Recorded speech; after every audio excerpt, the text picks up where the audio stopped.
Hi everybody and welcome back to Rude English. I'm your teacher Ed and I'm here to help you achieve your pronunciation goals. In today's video I'm going to be discussing contractions, which are essential in order to achieve a natural rhythm to your speech. Before we start, if you enjoy these videos and you find them useful, please let me know by hitting the like button and subscribing so that you don't miss any videos in the future. And make sure you hang around until the end of this video because I'm going to tell you how you can start using contractions more often in your own speech.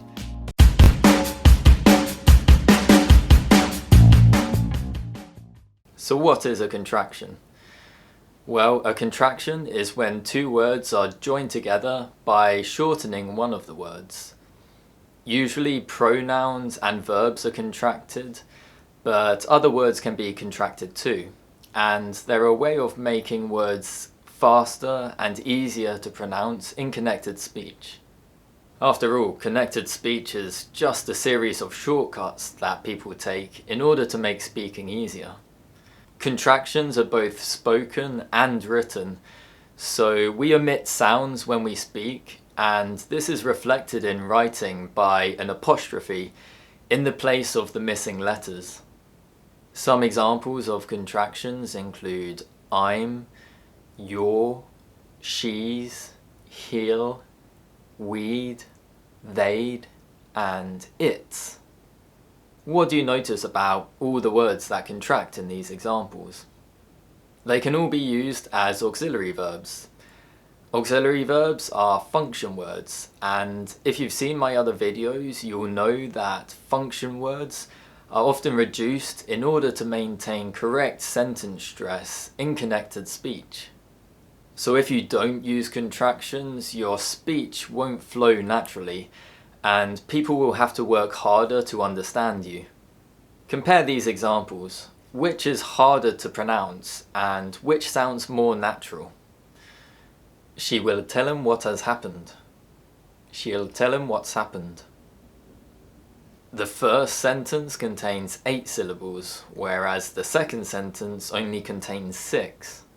Because English is a stress-timed language, prominent words usually fall in the same place in a sentence, and function words are reduced in order to fit around them.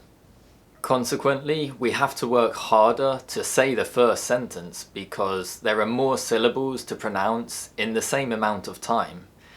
And I don't know about you, but I prefer to work smart than work hard. So how do we construct and pronounce contractions? Usually we just add the final consonant of the verb to the end of the pronoun.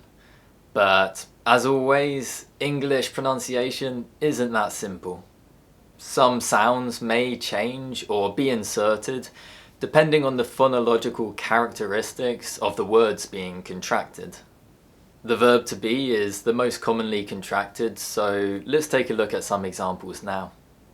In the first person singular, we simply add the final consonant of the verb to the end of the pronoun. So I am becomes I'm. In the second person singular, it's a bit different. The verb doesn't contain a consonant sound, so the contracted form adopts a different vowel sound instead. So you are becomes your. A similar thing happens to we are, which becomes we're, and they are, which becomes they're. In the third person singular, he is becomes he's, and she is becomes she's. But you'll notice that the z sound is devoiced after it to complement the unvoiced t sound. So it is becomes its. If we take a look at the contracted forms of the verb have, you'll notice that the third person singular is exactly the same as the verb to be. The other contractions simply adopt the final consonant sound of the verb. So I have becomes I've, you have, you've, we have, we've, and they have, they've. Contractions of the verb will are constructed in a similar way. So we have I'll, you'll, he'll, she'll, we'll, and they'll. The only exception is it will, which becomes it'll, with the schwa sound inserted between the two consonants. If that seems a bit confusing, then don't worry, because negative contractions are a bit more simple. We usually just add unt to the end of the verb in negative contractions. So you can see that the negative contractions of have are all the same. I haven't, you haven't, she hasn't, he hasn't, it hasn't, we haven't, they haven't. Don't get too comfortable, because the verb to be, as usual, is special. There are two ways of constructing negative contractions with the verb to be. So you are not can be contracted to you're not or you aren't. He's not or he isn't. She's not or she isn't. It's not or it isn't. We're not or we aren't. They are not or they aren't. You can use whichever you prefer, but the first type of contraction is more commonly used with pronouns. You're probably thinking, why hasn't he mentioned the first person singular? Is it special? Well, you're correct, it is special. The first person singular only has one type of negative contraction. So we can only say I'm not. We never say I am't. That just sounds strange and it's hard to pronounce. Finally, will not is also a bit special because it's replaced with won't in negative contractions. I won't, you won't, he won't, she won't, it won't, we won't, they won't. These are some of the most common contractions, but there are many other contractions between nouns, pronouns, determiners, and verbs. Remember that you can find the correct spelling and pronunciation of a contraction in a good dictionary. So now we know how to construct and pronounce contractions. How do we use them? Well, contractions are so common in everyday English that it's easier to identify the situations when we don't use them. We don't use positive contractions at the end of a clause. So if someone asks you if you're hungry, you can say, yes, I am, or no, I'm not. But you can't say, yes, I'm. Again, it just sounds a bit strange. Furthermore, am not is contracted to aren't I in question form.